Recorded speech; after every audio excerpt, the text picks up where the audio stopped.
Hello दोस्तों, आप सभी का हमारे चैनल स्टडी विद केसी में स्वागत करता हूं। तो आज आपका जैसा एग्जाम होने वाला है झारखंड पॉलिटेक्निक का, तो उसके लिए एक बहुत इंपॉर्टेंट क्वेश्चन है दोस्तों। चलिए इस सारे क्वेश्चन हम लोग कर लेंगे ताकि आपके एग्जाम में कोई क्वेश्चन छूटे ना। ठीक है, तो चलिए पहला क्वेश्चन देखते हैं। स्क्रीन में देख सकते हैं पहला क्वेश्चन। अब एक समतल दर्पण द्वारा निर्मित छवि हमेशा होता है। आपको समतल दर्पण में प्लेन मिरर में किस तरह का इमेज बनता है बताइए। आभासी और सीधा होता है, वास्तविक और उल्टा, आभासी और उल्टा, और वास्तविक और खड़ा। तो किस प्रकार का बनता है? सही आंसर आपका ऑप्शन नंबर ए हो जाएगा, आभासी और खड़ा हुआ। ठीक है, आभासी और सीधा बनता है। ऐसा बनता है virtual and erect. Option number A बिल्कुल सही हो जाएगा। आगे बढ़ते हैं क्वेश्चन नंबर 2 की। क्वेश्चन नंबर 2 देखिए, एक गोलाकार दर्पण की वक्रता केंद्र और ध्रुव खालिस्तान से होकर गुजरने वाले काल्पनिक रेखा बताइए किससे होकर गुजरता है।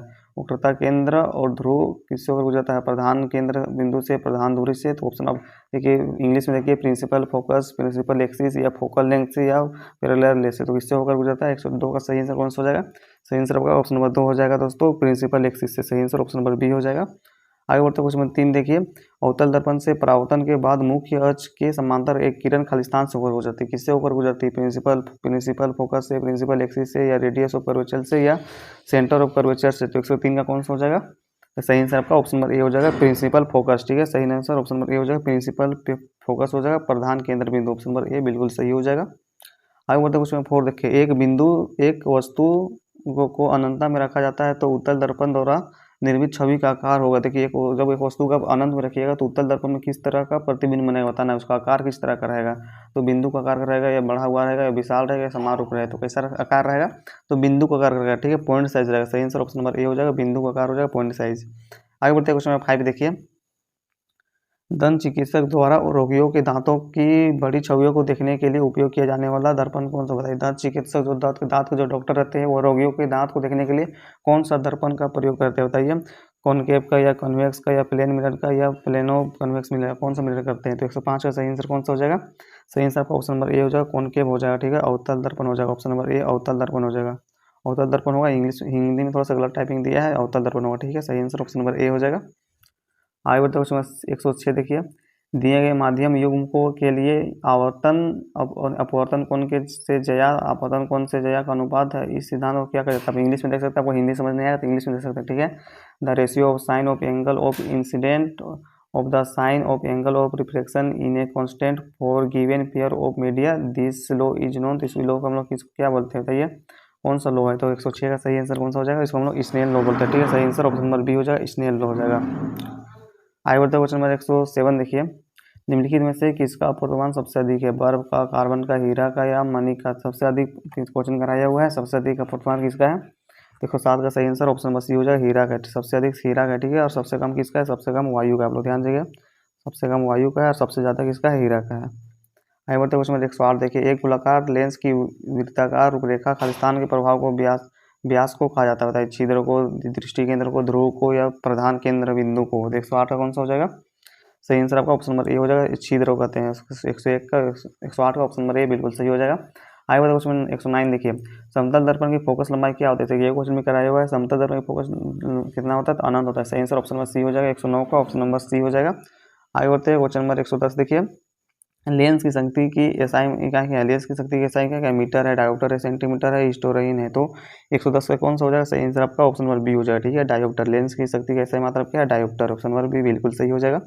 आगे बढ़ते क्वेश्चन नंबर 111 देखिए, आँख का 80% नेत्र पटल है बताइए। इंग्लिश शब्द देख सकते हैं, रेटिना ऑफ द आई। आँख का रेटिना क्या है बताइए? प्रकाश का संवेदन पटल है, लेंस है, वस्तु है, छिद्र है। तो सही आंसर आपका ऑप्शन नंबर ए हो जाएगा। ठीक है, प्रकाश का संवेदन पटल हो जाएगा, लाइट सेंसिटिव स्क्रीन होगा। ऑप्शन नंबर ए बिल्कुल सही हो जाएगा, 111 का। आगे बढ़ते 112 देखिए, आँख के लेंस की फोकस लंबाई को समायोजित करके विभिन्न दूरी की वस्तुओं पर मानव आँख केंद्रित कर सकते हैं। इसे हम लोग क्या बोलते हैं? जहाँ दूरदृष्टा कहते हैं, या सुविधा बोलते हैं, या निकट दृष्टि दोस्त, दूरदृष्टि दोस्त बोलते हैं। 112 कौन सा हो जाएगा? तो 112 कौन सा हो जाएगा सही आंसर? तो उसका सही आंसर कौन सा हो जाएगा 112 का? जल्दी बताइए। तो सही 112 का सही आंसर दोस्तों ये ऑप्शन नंबर बी हो जाएगा, सुविधा। लेकिन सुविधा की जगह सुविधा को नहीं हुआ, समाजन क्षमता। ठीक है, उसको हम लोग क्या बोलते हैं? समाजन क्षमता बोलते हैं।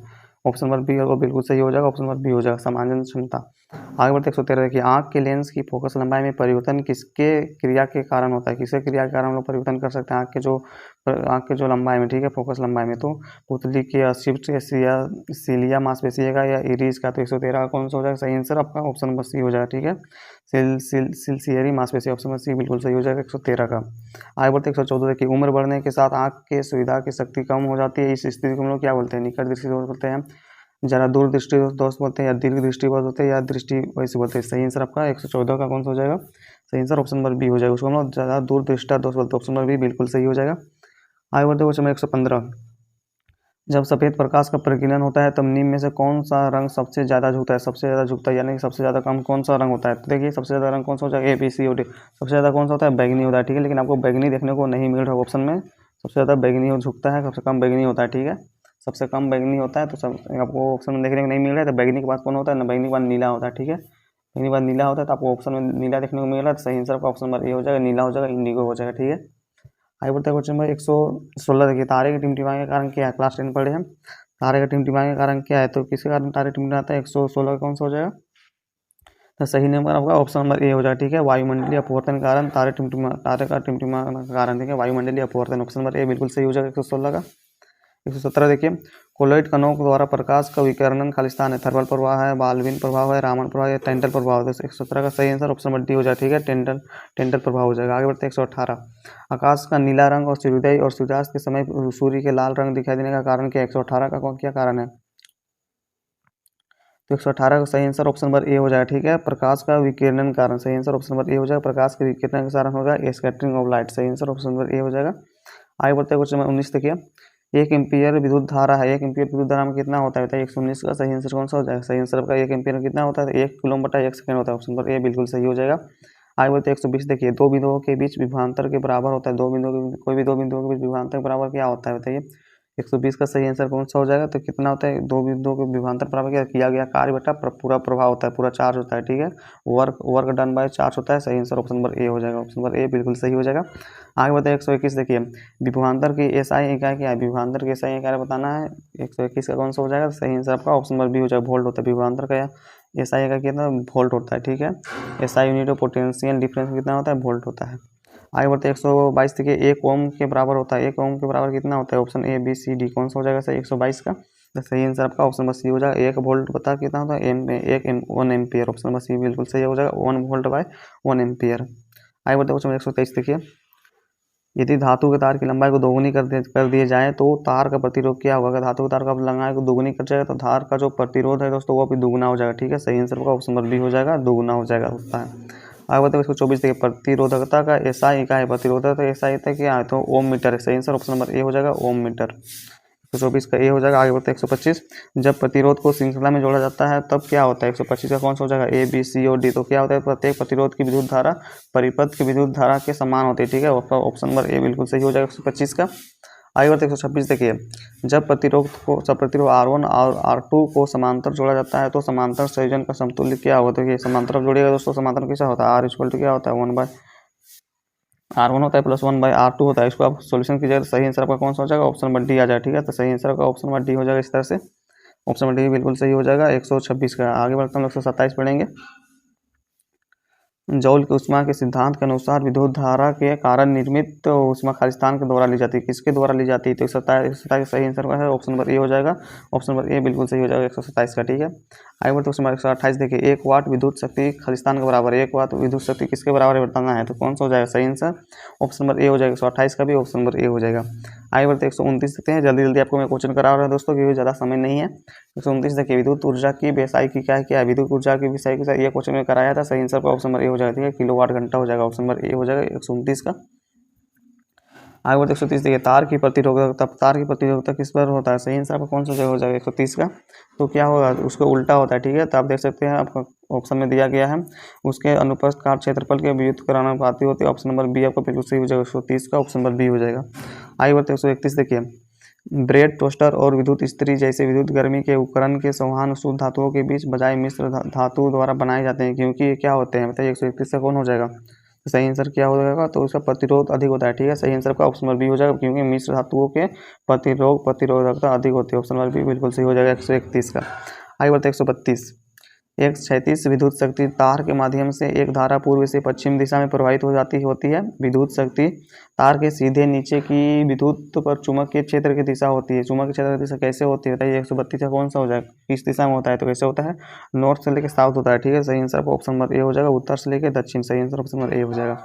आगे बढ़ते 133 देखिए, एन घुमाव वाले विद्युत धारा वाहन करने वाले गोलाकार कुंडली के कारण चुंबकीय क्षेत्र में क्या होता है। सही आंसर आपका कौन सा हो जाएगा 133 का, तो क्या होगा, सही आंसर का ऑप्शन नंबर बी हो जाएगा। ठीक है, एन बार के द्वारा बड़ी मात्रा में एकल बारी द्वारा उत्पादित होता है। ऑप्शन नंबर बी बिल्कुल सही हो जाएगा।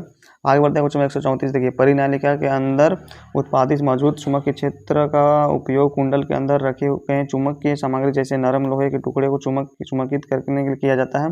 जो चुंबक बनाते हैं उसे हम लोग क्या कहते हैं, विद्युत चुंबक होते हैं, प्रति चुंबक कहते हैं, अनुचुंबक कहते हैं, या अस्थायी चुंबक कहते हैं। 34 से कौन सा हो जाएगा, सही आंसर आपका ऑप्शन नंबर ए हो जाएगा। ठीक है, विद्युत चुंबक कहते हैं। सही आंसर ऑप्शन नंबर ए हो जाएगा। आगे बढ़ते 135, विद्युत धारा वाहन करने वाले एक लंबे सीधे परिनालिका के भीतर चुंबकीय क्षेत्र किस तरह का होता है बताना। 135 का कौन सा हो जाएगा, तो 135 का कौन हो जाएगा, सही आंसर बताइए। सही आंसर आपका ऑप्शन नंबर डी हो जाए। ठीक है, सभी बिंदुओं पर क्या होता है, समान होता है, सभी बिंदुओं पर एक समान होता है, सेम होता है। ठीक है, सही ऑप्शन नंबर डी बिल्कुल सही हो जाएगा, सेम होता है सभी बिंदु पर। आगे बढ़ते 136 देखिए, फ्लेमिंग के बाएं हाथ के नियम के अनुसार तर्जनी खालिस्तान दिशा को दर्शाती है। तर्जनी कौन सा दिशा को दर्शाती है, फ्लेमिंग के बाएं हाथ के नियम के अनुसार, तो उसको चुंबकीय क्षेत्र दर्शाती है। सही नंबर ऑप्शन नंबर बी हो जाएगा, मैग्नेटिक फील्ड हो जाएगा। ठीक है, ऑप्शन नंबर बी हो जाएगा 136 का। आगे बढ़ते 137 देखिए, वो उपकरण जो किसी परिपथ में विद्युत की उपस्थिति का पता लगा सकते हैं उसको हम लोग क्या बोलते हैं, उसको हम लोग क्या बोलते हैं, गैल्वेनोमीटर बोलते हैं। सही आंसर ऑप्शन नंबर बी हो जाएगा, गैल्वेनोमीटर। ठीक है, आगे बढ़ते 138 देखिए, विद्युत जनरेटर के कार्य के तहत बुनियादी घटना क्या होता है। विद्युत जनरेटर के कार्य के तहत बुनियादी घटना बताना है, तो ये क्या हो जाएगा 138 का, तो सही आंसर आपका ऑप्शन नंबर ए हो जाएगा। ठीक है, इलेक्ट्रोमैग्नेटिक इंडक्शन हो जाएगा, ऑप्शन नंबर बी हो जाएगा, इलेक्ट्रोमैग्नेटिक इंडक्शन। आगे बढ़ते हैं क्वेश्चन नंबर 139 देखिए, तांबे के तार का एक आयताकार कुंडल एक चुंबकीय क्षेत्र में घुमाया जाता है। प्रेरित विद्युत धारा की दिशा प्रत्येक खाली स्थान पर परिवर्तित होता है। कितना परिवर्तित होता है बताना, कितना बार घूमेगा, तो 139 का कितना हो जाएगा सही आंसर, आपका 1/2 घूर्णन हो जाएगा। ठीक है, सही आंसर ऑप्शन नंबर सी हो जाएगा, 1/2 घूर्णन। आगे बढ़ते 140 देखिए, चुंबकीय क्षेत्र रेखाओं को एक साथ दिखाया जाता है जहाँ चुंबकीय क्षेत्र खाली स्थान है। जहाँ चुंबकीय क्षेत्र क्या होता है, कम मौजूद होता है, दुर्बल होता है, समान होता है, या कोई नहीं, तो 140 का कौन सा हो जाएगा, सही आंसर कितना होता है, स्ट्रोंजर होता है। ठीक है, सही आंसर ऑप्शन नंबर ए हो जाएगा, मजबूत हो जाएगा, स्ट्रोंगल हो जाएगा, ऑप्शन नंबर ए बिल्कुल सही हो जाएगा। आगे बढ़ते 141 देखिए, विद्युत से ले जाने वाली सोलेनाइड का चुंबकीय क्षेत्र खाली स्थान के समान होता है। किसके समान होता है 141 का, तो किसको होता है, चुंबकीय की पट्टी के समान होता है। ठीक है, बाहर मैग्नेटिक होगा, ऑप्शन नंबर ए बिल्कुल सही हो जाएगा। आगे बढ़ते हैं 142 देखिए, घरों में एसी की आपूर्ति 220 वोल्ट 50 हर्ट्ज की है। आपूर्ति के तारों में एक लाल इन्सुलेशन के साथ है जिससे खालिस्तान का जाता है, हम लोग क्या कहते हैं 142 का सही आंसर कौन सा हो जाएगा, सही आंसर आपका ऑप्शन नंबर ए हो जाएगा। ठीक है, उसको हम लोग विद्युतमय तार बोलते हैं, ऑप्शन नंबर ए बिल्कुल हो जाएगा, ऑप्शन नंबर ए बिल्कुल सही हो जाएगा। आगे बढ़ते हैं 143, विद्युत चुम्बक की प्रेरणा की घटना कौन सा बताना है। 143 का सही आंसर कौन सा हो जाएगा, सही आंसर आपका ऑप्शन 80 हो जाएगा। ठीक है, एक चुम्बक और कुंडल के बीच सक्षेप गति के कारण कुंडली में प्रेरित विद्युत धारा का उत्पन्न करना। आपको अगर हिंदी समझ नहीं आ गया दोस्तों तो आप इंग्लिश देख सकते हैं। ठीक है, इंग्लिश में और भी अच्छा समझ आ जाएगा, तो इंग्लिश में आप देख सकते हैं, the phenomena of electromagnetic induction is, तो कौन सा ऑप्शन सी हो जाए। ठीक है, induce electric current in a coil due to relative motion between a magnet and the coil, तो ऑप्शन सी बिल्कुल सही हो जाएगा।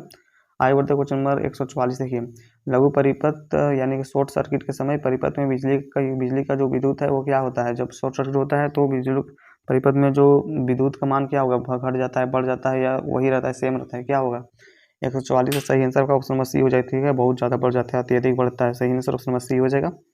आगे बढ़ते 145 देखिए, विद्युत प्रवाह के उत्पादन के लिए उपयोग किए जाने वाले उपकरण को क्या कहते हैं, उसको हम लोग क्या बोलते हैं, उसको हम लोग क्या बोलते हैं, जनरेटर बोलते हैं। सही आंसर ऑप्शन नंबर ए हो जाएगा 145 का, ऑप्शन नंबर ए हो जाएगा, उसको हम लोग जनरेटर बोलते हैं। आगे देखिए 146, लघु परिपथ यानी शॉर्ट सर्किट के समय परिपथ की सुरक्षा के लिए उपयोग किए जाने वाला सुरक्षा उपकरण, सुरक्षा का हम किसका उपयोग करते हैं, 146 का क्या होगा, सही आंसर ऑप्शन नंबर बी हो जाएगा, फ्यूज का करते हैं, सही आंसर ऑप्शन नंबर बी हो जाएगा।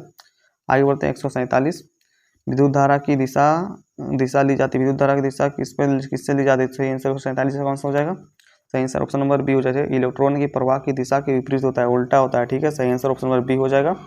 आगे बढ़ते 148 देखिए, प्रतिरोध आर के तार का टुकड़ा 5 समान भागों में काटा जाता है। इन भागों को फिर समांतर में जोड़ा जाता है। यदि इस संयोजन का समतुल्य प्रतिरोध R है, तो R बाय R डैश का अनुपात कितना होगा, इसको आपको सोल्यूशन करना है, ठीक है। तो सोल्यूशन की जगह कितना आंसर आ जाएगा, अभी सोल्यूशन नहीं करा और ठीक है, इसको सोल्यूशन की जगह 25 आंसर आएगा, यानी कि आपका ऑप्शन नंबर डी बिल्कुल सही हो जाएगा 148 का, ठीक है। ऑप्शन नंबर डी हो जाएगा। आगे बढ़ते 149 देखिए, निम्नलिखित में से कौन सा पारंपरिक ऊर्जा का स्रोत नहीं, पारंपरिक ऊर्जा का स्रोत कौन नहीं है, 149 का सही आंसर कौन सा हो जाएगा, तो सही आंसर आपका ऑप्शन नंबर सी हो जाएगा, परमाणु ऊर्जा हो जाएगा, ठीक है, न्यूक्लियर एनर्जी हो जाएगा, ऑप्शन नंबर सी बिल्कुल सही हो जाएगा। 150 देखिए, निम्नलिखित में से कौन ऊर्जा का एक गैर परंपरागत स्रोत है, ऊर्जा गैर परंपरागत स्रोत कौन है, तो सौर ऊर्जा है, ठीक है, solar energy, option number B बिल्कुल सही हो जाएगा 150 का। तो 50 क्वेश्चन किए जो कि आपके एग्जाम के लिए बहुत ज़्यादा महत्वपूर्ण है, ठीक है, सारे क्वेश्चन आपको अच्छे से कर लेना है, ठीक है। और थोड़ा देर के बाद हो सके तो आपको एक बार लाइव आऊँगा दोस्तों, आप लाइव में क्लास जुड़ सकते हैं, जिससे आपका एग्जाम की तैयारी और अच्छे से हो सके, ठीक है। अभी के लिए इतना ही, अभी एग्जाम की तैयारी अच्छे से करते रहिए, आज आपका एग्जाम है, अच्छा से एग्जाम दीजिए।